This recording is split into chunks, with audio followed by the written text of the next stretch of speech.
네, 오늘 제목 다 같이 한번 읽어보겠습니다. 시작. Doubling over. 예, 옆에 분과 함께 다시 한번 시작. Doubling over. 예, 좋습니다.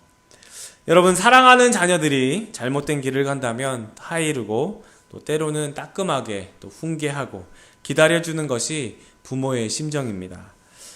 여기 이렇게 부모와 학부모의 차이를 말해주는 글이 있습니다. 잘 알려진 내용이라 다들 한 번씩 또 보셨으리라 생각합니다. 부모는 멀리 보라고 하지만 학부모는 어디를 보라고요? 앞만 보라고 한다. 부모는 함께 가라고 하지만 학부모는 어떻게 해요? 앞서 가라고 한다. 부모는 꿈을 꾸라고 하지만 학부모는 어떻게 해요? 꿈꿀 시간을 주지 않는다. 공부하기 바쁘니까요. 애걸복걸해도 아닌 건 아닌 거고 또 다른 건 다른 겁니다. 부모의 마음도 아이가 잘 되기를 바라는 것은 매한 가지이지만 부모의 마음처럼 또 되지 않는 것 또한 자식 농사이지 않나 싶습니다.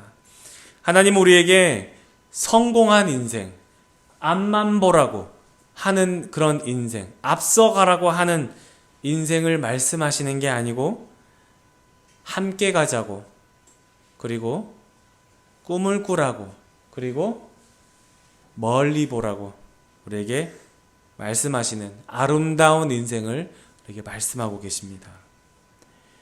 우리의 성공의 기준이 너무 뻔해요. 직업에 귀천을 두고 연봉에 목을 매고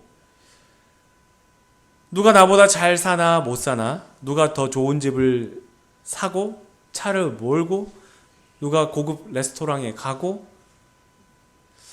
비교하고 좌절하고 우쭐대고, 하나님이 말씀하시는 성공은 여기서 이 땅에서 얼마나 벌고 어느 직장에 들어가고 어느 위치에서 퇴직하는가가 아니에요.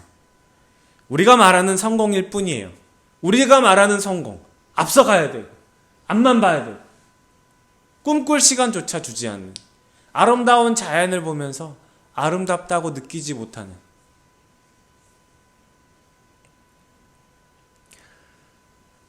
우리가 말하는 성공을 이루기 위해서 하나님의 뜻이 무시될 때가 너무 많다는 문제입니다. 성공하기 위해서라면 믿음도 방학을 선포하고 하나님의 자리에 성공이라는 자리로 바꿔놓기 때문이에요. 왜 이게 큰 문제냐면 이것이 인생의 방향이기 때문에 그래요. 왜 학부모와 부모가 다르냐면 그것이 인생의 방향이기 때문에 그래요. 그것이 인생의 방향이기 때문에, 자녀 때문에 또 나의 미래를 위해 사는 것은 당연합니다. 여기에 한 가지 질문을 던져보겠습니다. 그렇다면 나의 자녀는, 나의 미래는 하나님을 위해서 사는 것입니까? 하나님을 위해서 앞만 보라고 하는 겁니까? 하나님을 위해서 꿈을 꾸지 말라고 하는 겁니까? 하나님을 위해서 앞서가라고 하는 겁니까? 절대 아닌 거죠. 누구를 위한 건가요? 내가 열심히 사는 것이 하나님을 위한 삶이지 않습니까? 라고 반문할 수도 있겠지만 문제는 뭐라고요? 방향의 문제라는 거예요. 방향의 문제는 적어도 기도하면서 하나님의 뜻대로 선택하고 결정하느냐, 아니면 되는 대로, 가능성이 있는 대로, 그냥 좋아 보이는 대로, 사람들이 많이 몰리는 대로, 사람들의 말에 이끌려서 선택하느냐, 결정하느냐, 갈리게 된다는 거예요. 그것에 갈리게 된다는 거예요. 아무리 사람들이 많이 가도, 아무리 많은 사람들이 선택한다 해도 하나님이 아직 때가 아니라고 말씀하시면 담대하게 버틸 수 있는, 담대하게 노라고 할 수 있는 그런 믿음의 사람들. 우리가 무 자르듯이 어떤 경우든 둘로 나눌 수는 없겠지만 아주 최소한 신앙의 양심을 따라 선택하고 결정하는 삶이냐, 이게 물어보면서 가야 한다는 말씀이에요. 앞서가느냐, 멀리 보느냐, 꿈을 꾸느냐, 중요한 차이입니다. 오늘 본문에 나오는 이스라엘 백성들은 한때 하나님의 기가 막힌 인도하심을 받았던 그런 사람들입니다. 이스라엘이 다윗 왕을 통해서 정말 막강하고 부강한 나라가 됩니다. 그리고 그 아들 솔로몬 왕이 돼서 아주 최전성, 아주 그냥 이스라엘 대제국이 되는 때가 있었죠. 자, 온 이스라엘이 하나님만 섬기는, 하나님만 예배하는 진짜 그런 에덴과 같은, 에덴 동산과 같은 때가 바로 이 다윗과 솔로몬 때였어요. 에덴 동산 같은. 네, 아주 풍요롭고 막 영토는 엄청 넓어졌죠. 수많은 나라들이 조공을 바치죠. 하나님 섬기죠. 바로 그때였어요. 솔로몬이 범죄하기 시작합니다. 수많은 이웃 나라의 공주들과 결혼을 해버려요. 이 방법이 전쟁 없이 평화롭게 사는 그런 지혜라고 착각해버리는 거죠. 자기가 착각했을까요? 아니에요. 마귀가 생각을 주는 거죠. 하나님의 방법도 하나님의 말씀도 아니었어요. 잘 나갈 때 하나님을 찾지 않았다는 사실을 기억해야 됩니다. 평안하고 태평천하일 때 그렇게 인도하신 하나님은 온데간데 없고 그때부터 그 성공의 자리에 내가 하나님이 되어버렸다는 사실. 그래서 잠언 16장 18절 시작. 교만은 패망의 선봉이요 거만한 마음은 넘어짐의 앞잡이니라. 아예 패망의 선봉이래요. 패망. 그냥 완전 파괴돼 버리는 거예요. 하나님 그렇게 높아진 것들을 스스로 높아지려고 했던, 스스로 그렇게 높아지려고 하는 마음들을 무너뜨려 버려요. 파괴시켜 버리세요. 그것은 하나님의 마음이 아니기 때문에 그래요. 여러분 지금 혹시 걱정이 없어요? 지금 태평해요? 이제 좀 살만한 것 같아요? 그렇다면 하나님을 더 찾아야 돼요. 더 살만하고 풍요로워지기 시작할 때부터 마귀가 건들기 시작합니다. 넘어뜨리려고 애를 씁니다. 하여튼 하나 잡아서 넘어뜨립니다. 아주 넘어지기 쉽고 아주 교만하기 쉬울 때가 전성기로 가는 때예요. 내가 애써서, 내가 노력해서, 내가 이만큼 해서. 그러니까 이스라엘이 최고의 전성기를 맞이하고 나서부터 하나님을 찾지 않았어요. 살만하니까 하나님 없이도 기도 안 해도 성경 안 봐도 뭔가 되어져 가는 것 같아요. 잘 되는 것 같아요. 하나님과 멀어졌는데도 멀어진 것을 몰라요. 왜냐하면 그 마음에 또 다른 설렘이 있거든요. 그 마음에 또 다른 기쁨이 있거든요. 바로 그건 거예요. 그게 위험한 거예요. 하나님으로 인한 그 기쁨과 하나님으로 인한 그 설렘이 아니고 다른 어떤 기쁨과 설렘으로 인해서 하나님의 존재를 또 하나님의 그 가치를 망각해버린다는 것이 아주 이게 위험한 사실인 거예요. 다른 기쁨들이 참 많습니다. 다른 즐거운 것들이 너무 많습니다. 해야 될 것들이 너무 많아요.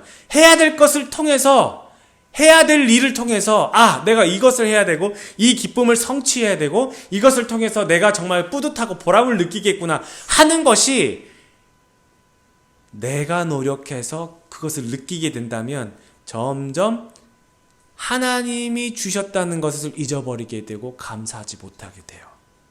이게 위험하다는 거예요.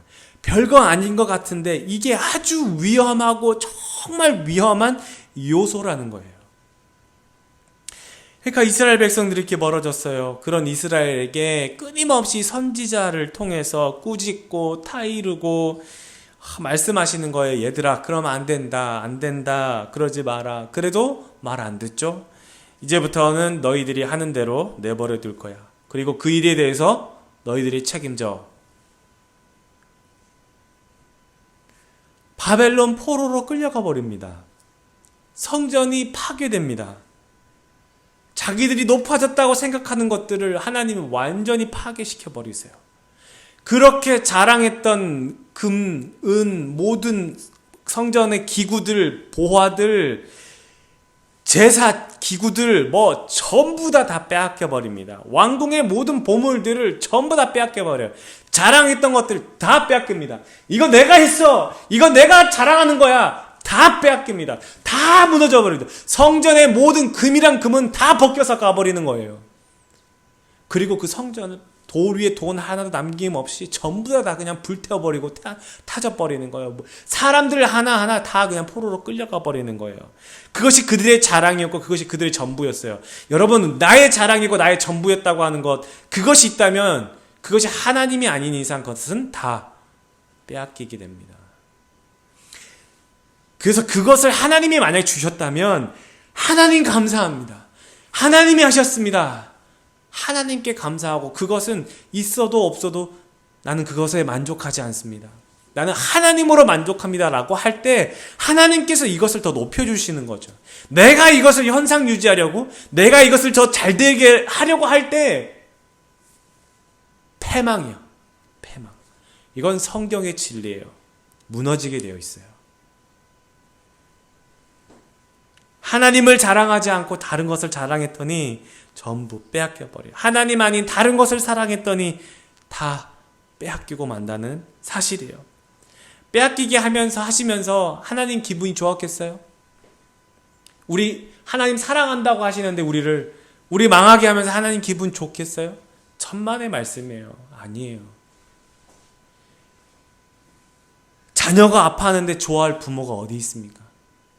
자녀가 아파가지고 막 힘들어하는데 네가 그럴 줄 알았다. 어이구, 내가 너무 그냥 속이 다 시원하다. 어이구, 너 다리 부러졌니? 내가 그걸 바랬어. 이럴 부모가 어디 있습니까? 병에 걸렸어요. 심각한 병이에요. 누워있는데 차라리 내가 아팠으면 좋겠다. 차라리 내가 그 병에 걸렸으면. 이런 부모지 누가 그걸 좋아하겠습니까? 하나님도 슬퍼하세요. 하나님도 좋아하지 않아요. 그래서 하나님께서 이사야 40장 1절부터 어떻게 말씀하시죠? 시작. 너희의 하나님이 이르시되 너희는 위로하라. 내 백성을 위로하라. 자녀가 잘못을 했어도 상심하고 슬퍼하는 것을 내버려 두시지 않으세요. 내버려 두셨어요. 너 말 안 들으면 그냥 그렇게 가. 그런데 다쳤어요. 근데 아파요. 힘들어해요. 그걸 좋아할 리가 없어요. 하나님도. 하나님께서 말씀하세요. 너희는 위로하라. 내 백성을 위로하라. 여러분, 정말 하나님의 크신 사랑을 정말 우리의 부모님과 같지 않습니까? 친정엄마 같잖아요. 자녀가 잘못을 했어도 내버려두지 않아요. 슬퍼하시는 것을 내버려두지 않으시는 하나님. 그러니까 이사야 40장 내용은 이스라엘의 포로의 해방을 한 게 아니고 해방이 된 예언을 말씀하는 거예요. 그러니까 오늘 우리가 말씀 읽었던 복역의 때라는 게 나옵니다. 이 이스라엘의 범죄에 대한 벌로 인해서 이 바벨론에서 약 70년 동안 포로 생활을 이제 하게 되잖아요. 이제 우리도 뭐 사회에서 사람들이 뭐 교도소에 갔다, 그것을 복역했다라고 하잖아요. 거기서 그것들을 복역했다. 우리 본문 말씀의 2절 하단에 여호와의 손에서 벌을 배나 받았느니라 라는 말씀이 나옵니다. 이 말씀은 문구대로 하나님께서 죄인들을 정확하게 2배로 심판하신다라는 뜻이 아니라 이스라엘 백성들은 죄의 대가로 값을 치렀으니까 더 이상 형벌은 없다라는 것을 의미합니다. 이게 지금 아직 그렇게 벌을 받은 게 아니잖아요. 앞으로 이렇게 벌을 받을 거예요. 앞으로 벌을 받을 거예요. 근데 그 벌을 배나 받았으니까 이제 더 이상 더 이상 다른 벌은 없을 것이다 라고 할지니라 하나님께서 이렇게 말씀하시는 거예요. 똑같이 받았지만 배나 받았어. 야, 쟤 야단쳐. 야단치지 마. 쟤 배나 저 엄청나게 야단 받았어. 이런 의미인 거예요. 이제 더 이상 야단 안 쳐도 돼. 엄청나게 야단. 이런 의미로 걔네들한테 이제 70년 포로 생활, 정말 이게 그런 의미다라는 것을 말씀하는 거예요. 근데 여기서 이 배로 받았다, 이 더블이라는 의미잖아요. 이게 이제 율법의 모든 범죄에 적용되었고, 이때 당시에 또 이 주변 국가들에 통용되었던 판결법이기도 합니다. 근데 여기서 재미있는 이스라엘 문화를 한번 살펴보겠습니다. 어느 이스라엘 마을에 살고 있는 이 아담 씨가 있어요. 이 아담이 여러 가지 형편이 이제 어려워져서 주위에 있는 또 사람들에게 막 이제 물질적으로 이제 빚을 지기 시작합니다. 막 빚을 졌어요. 좀 이렇게 하루는 A씨에게 양 3마리, 또 B씨에게는 어느 날 1,000불, 어느 날 5,000불, 이런 식으로 CC, DC, EC, F, G, H, I, J, K 이렇게 막 계속 날은 흘러서 빚은 계속 많아지는, 더 이상 빚을 갚을 능력도 안 되고 형편이 어려워져서 해결할 수 있는 길이 없는 거예요. 빌려준 사람 입장에서는 본인에게 찾아와서 멱살을 잡고 막 돈 갚아! 이 양 갚아! 이렇게 다짜고짜 이렇게 할 수 있지만 어느 정도 이렇게 친밀도라든지 아직 뭐 이렇게 관계가 있기 때문에 서로 난폭한 행동을 하지 않고 그레이스 타임을 줍니다. 말이 그레이스 타임이지 상당한 정신적 피해를 입히는 방법입니다. 이런 겁니다. 어느 날 집 문 앞에, 아담씨 집 문 앞에 하얀 천이 붙어요. 그리고 언제 양 3마리를 빌려갔음 A씨 써놔요. 다음날 지나가다가 문 앞에 하얀 천을 본 B씨, 자기한테 지금 1,000불, 5,000불 막 빌렸잖아요. 나한테 8,000불 빌려갔음 B씨. 아이고, 그리고 그 다음부터 막 CC, DC, EC, F, G, H, I, J, K, L, M, O, P 짜르륵 적는 거예요.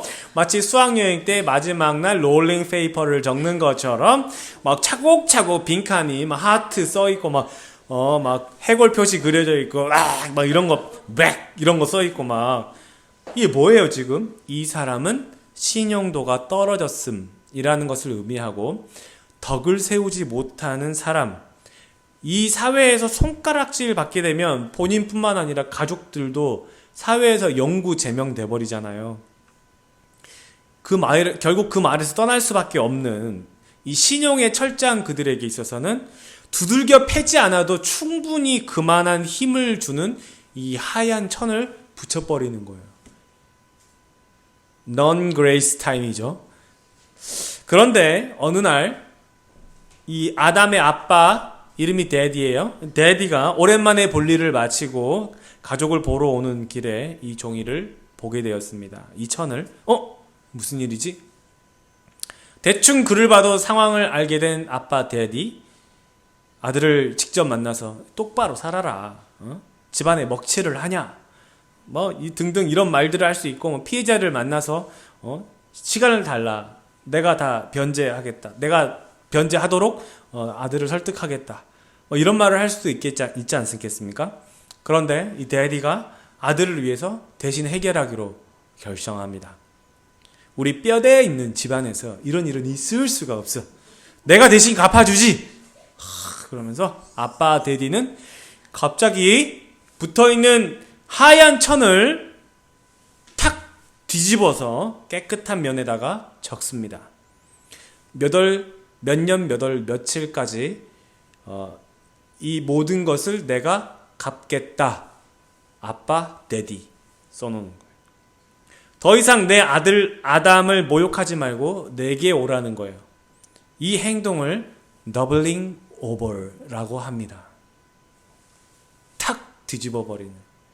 오늘의 말씀 문자대로 2배로 해석할 수 있지만, 하얀 천 앞면에 모든 글자들, 모든 변상해야 될, 갚아야 할 것들을, 모든 죄를 뒤집고 대신 탕감해 주는 것이니, 이제 더 이상 내 아들 아담의 죄를 묻지 않을 것이며, 문제가 생긴다면 나에게 와서 나하고 해결하자라는 의미를 내포하고 있는 것입니다. 하나님은 이스라엘 백성들이 그들의 죄로 인해서 노예로 생활하게 되었더라도 이제 과거를 용서하시고 더 이상 추궁하지 않겠다라는 뜻으로 해석할 수 있겠습니다.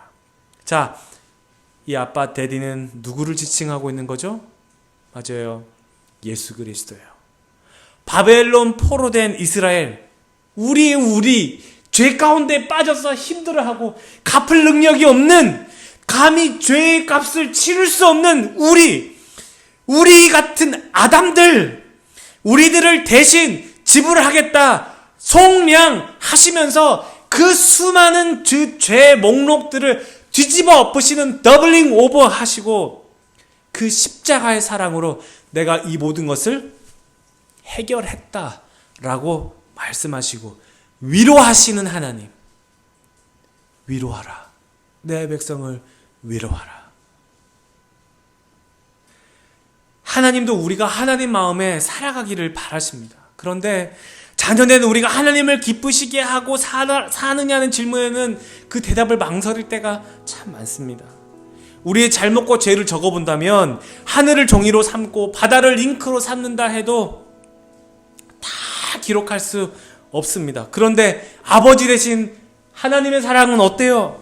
하늘을 두루마리 삼고 바다를 먹물 삼아도 바다를 잉크로 삼아도 그 한없는 하나님의 사랑을 다 기록할 수가 없다는 거예요. 한없는 하나님의 사랑. 문구대로 하나님께서 죄인들을 2배로 심판하셨다라는 뜻이 아니고요. 이 모든 것을 내가 책임지겠다라는 뜻이었어요. 은혜의 하나님을 표현해주는 또 다른 표현이었다는 거예요. 그래서 이사야 40장에 유명한 말씀이 많아요. 너희는 광야에서 여호와의 길을 예비하라. 이 세례 요한에 대한 말씀이죠. 그리고 골짜기마다 도두어지며 산마다 언덕마다 낮아지며 고르지 아니한 모든 것이 평탄하게 되며 험한 곳이 평지가 될 것이요. 막 높아진 것들 다 깎아버리는 거죠. 뭐예요? 교만한 것들을 다 물리치시겠다는 거예요.